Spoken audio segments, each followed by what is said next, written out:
became the first Chicano playwright. What did that mean to you?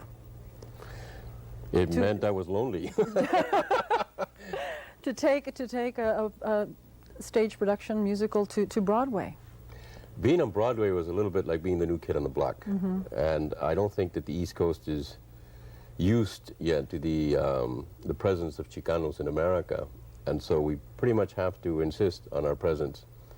The Pachuco was on Broadway and not entirely understood by certain segments in New York, but understood enough and certainly received by the thousands of people that saw us on Broadway to give us encouragement for the future. Yeah, as far as the future of Hispanics, Latinos, Mexican Americans, and in the industry, what do you see that as right now? Whether it be on stage, in television, in motion pictures? I think that we've got something of a watershed year coming up next year. It's a big, from what I know of the insides in the industry, I'm just talking Hollywood now, you know, is that there are about 3 major projects in the works, 3 major Chicano films in 1 year being released by the Hollywood studios is quite a record. Now, when you say Chicano products, what do you mean? Actors, the theme of the movie, the playwright, the screenwriter? Well, let me speak about one that I am free to speak because it's not mine, you know, in that sense. Is I know, for instance, that Robert Redford is lining up to produce, to direct the Milagro Beanfield War, which is I believe, going to be produced through Warner Brothers, and it's being produced by Moctezuma Esparza, who is a Chicano, whom I have known for many, many years since he was a film student at UCLA. And he actually has been nominated for an Academy Award on another occasion. He's pretty active. But that is just one indication. I mean, it's David Ward, who wrote The Sting, has written the script. The book itself is sort of a phenomenon because it's about the Southwest, and there are sympathetic portrayals of Chicanos. It's an insight then into the changing nature of Southwest life. Okay. Now, do you think then that the stereotypes, especially with 3 major projects coming up, stereotypes of Mexicanos, Hispanics is changing? To some extent. I think that the great majority, though, of images are still stereotypical. They push us into, I mean, the industry tends to push us into the gang warfare or the street corner prostitute or the welfare recipient. Those are age-old stereotypes that need to be taken apart. I have a new play which opens in Los Angeles at the new theater center, right in downtown Los Angeles, the new $5 million center, called I Don't Have to Show You No Stinking Badges, which deals with the life of Hollywood extras, and it deals with a lot of these issues. Okay, great, great. Now, what, in your opinion, Luis, do you think Hispanics should do to prepare themselves for the Hollywood world? To prepare, I don't know if there's any way to prepare yourself for Hollywood. Hollywood is a place of dreams, you know, it's a place of the imagination. It is what you make it. I think it's as possible to go to Hollywood and prostitute yourself as it is possible to work with complete and total integrity. There are many good people that are trying to get things done in Hollywood, you know. There are a lot of people that are going for the schlock, let's face it. It's like life. My feeling is that there is an opportunity to be able to make films, to put on plays, to do the kinds of works that reflect reality. I would have no association with Hollywood if this weren't possible, you know. Say Hollywood is a place of the mind. Yeah. And you know, like I know a lot of aspiring actors in Hollywood, and it seems like they always go on a talent call, you know, to audition for a movie, and it's always the same type of Hispanics, Chicanos, Latinos, and they all say, hey, it's, you know, you're here again. Is that the only competition we have? Well, it is if we continue to play just those specific kinds of roles. What we're trying to do, of course, and I mean, those of us that are working on other aspects, you know, the writers, you know, there's a few of us, not many, but a few of us that are writing about, say, Chicano roles or minority roles or what have you. We're trying to open it up. We're trying to open up the description of American life so that it provides more reality. I think the reality has changed, you know, in the last 25, 30 years. You know. In what respect? We have a whole new generation that's been to college, that's educated. I mean, we're reaching out as my company, the theater company, Teatro Campesino, is dependent on a whole new arrival of doctors and lawyers, you know, for its continued growth. We're getting support now from the Chicano community that wasn't there 20 years ago because those doctors and lawyers weren't there 20 years ago, you see. I think that a lot of the demonstrations and protests of the 60s led to a lot of the doctors and lawyers that are around today. And we don't protest as much today, you know. We should, actually, with the dropout rate from high schools as it is. Right. But there's a lot of continued progress, and that's important. Okay, and on that note, why don't we take a break and we'll continue talking more about El Teatro Campesino. Don't go away. We'll be right back.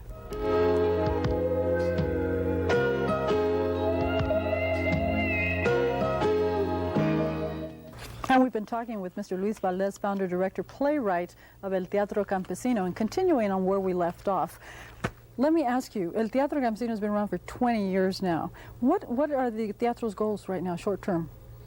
Short term, of course, we're going to celebrate our 20th anniversary in support of the kind of work that we continue to do in San Juan Bautista, which has been our base since 1971. Why did you settle there in San Juan Bautista, of all places? Why San Juan?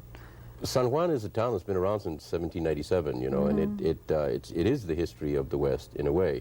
We wanted to be able to relate to it culturally. It's a cultural center for us. It's a place to work, you know, to go to the cities and come home.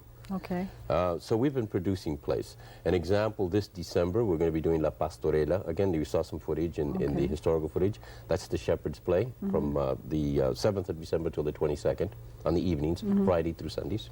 But before then, on the 9th of November, we are having a gala celebration of our 20th anniversary. We have a number of invited guests and celebrities coming to celebrate with us. Yes, I want to know who is going to be there. Who's going to be there? Okay, we're going to have Jane Fonda is coming to be with us. Paul Rodriguez, the comic, is going to be with us. We're going to have Edward James Olmos as our MC. Right. He was also in Zoot Suit, the movie. Yes, you saw him in Pachuco. That's right. Just now. We've got a number of Carmen Zapata is going to be there, Isela Vega. There's any number of celebrities and guests that are coming. Isabel Duron is going to be there. Okay. And so we're going to have senators and politicians, Dianne Feinstein, Mayor of San Francisco, Tom Bradley, Mayor of Los Angeles, also our co-chairs. Great. So it's going to be a great big set. It's a black tie function. It's $100 a plate dinner because this is a fundraiser for our beginning next 20 years. We want to do it with class, actually. We want to do it, as they say, in the city that knows how, you know, the San Francisco. Because San Francisco has been very good to the teatro. It was the place where we first performed professionally and where we most recently performed with corridos and, of course, had a smashing success and swept the Drama Bay Area Critics Awards. So we're going back to celebrate in San Francisco. Next year it might be Los Angeles because we really insist in living in the whole state of California, not just in San Juan or the Bay Area. So, of course, we want to let people know that this is happening. If they want information, they can contact us in San Juan Bautista. Certainly. At our offices. We have that information. Why don't we show it to our audience right now? Teatro has come a long way from performing on flatbed trucks, and now they're going to be celebrating 20 years at the St. Francis Hotel in San Francisco, November 9th. And that, for ticket information, they can call 623-2444. Maybe we'll give that information before we end this interview with you. Right. Now, we were talking about short-term goals, and that is how we started talking about the gala event, which I think, rightfully, the Teatro should celebrate in style. And we want to be able to share it, too. We're going to be handing out the first annual Feathered Serpent Awards. I wanted to ask you about that. What is the Feathered Serpent Award? Well, the Feathered Serpent is, of course, one of the pre-Columbian gods, okay? But he was the god of civilization and culture, the one that was responsible for all the arts. So we are having the statuettes made, you know, of the Feathered Serpent. We're going to be handing them out. Princess Agustin Lira, who was the very first person to join me in Delano, is going to be receiving one as a founding member.